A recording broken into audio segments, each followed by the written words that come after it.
যে ব্যক্তি এশরাকের নামাজ পড়বে তার জন্য দুইটি ফজিলত রয়েছে।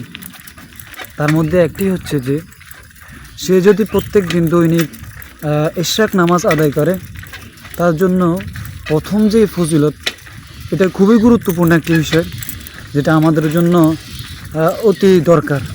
সেটি হচ্ছে যে আপনার যদি মেধাশক্তি হ্রাস হয় তাহলে তার বিকাশ ঘটবে।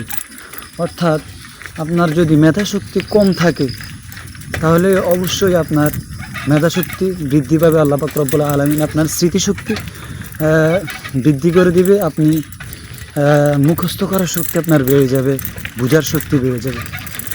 আর দ্বিতীয় নম্বর যে জিনিসটা সেটি হচ্ছে যে আপনার যদি দারিদ্রতা থাকে তাহলে আল্লাহ পাক রব্বুল আলামিন আপনার দারিদ্রতাটা দূর করে দিবে।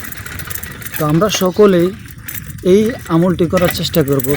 হয়তো আমরা অনেকেই বলবো যে এশরাকের নামাজ আমরা অনেকেই চিনি না, আমরা অনেকেই বুঝি না।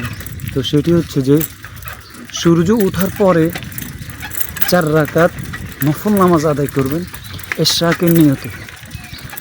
তো আল্লাহ পাক রব্বুল আলামিন আমাদেরকে এই আমলটি করার তৌফিক দান করুন।